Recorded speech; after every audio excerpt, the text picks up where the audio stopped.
America is on the move again. Есть и другие соображения. We are doing this to wake the leaders up.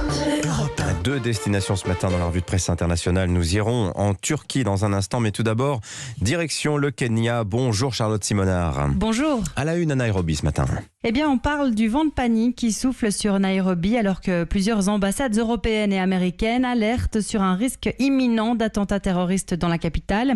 Des messages envoyés à leurs ressortissants sont retranscrits dans les principaux médias kenyans. France, Pays-Bas, Allemagne, États-Unis notamment appellent à éviter les restaurants, hôtels, centres commerciaux dans les prochains jours. Des écoles internationales seraient également visées.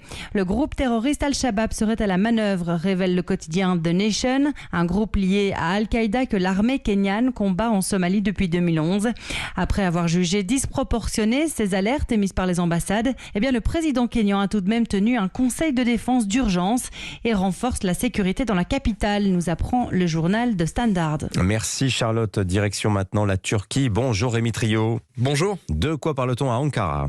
De la hausse des prix de l'énergie, le quotidien d'opposition Sözcü parle de la malédiction de l'électricité et rapporte les témoignages de familles dont les factures ont été multipliées par 3 entre décembre et janvier, conséquence d'une révision annuelle des tarifs dans un contexte de forte inflation, 51% sur un an à Istanbul d'après la chambre de commerce de la ville, relève le média de gauche Duvar. Le journal Cumhuriyet donne lui la parole à un commerçant d'Adiyaman dans le sud-est du pays qui a été placé en garde à vue pour une simple pancarte accusant son fournisseur d'électricité de vol. Le journal conservateur Yeni Shafak, proche du pouvoir, préfère lui se concentrer sur la révision des tarifs réglementés de l'électricité annoncée par le président Recep Tayyip Erdogan.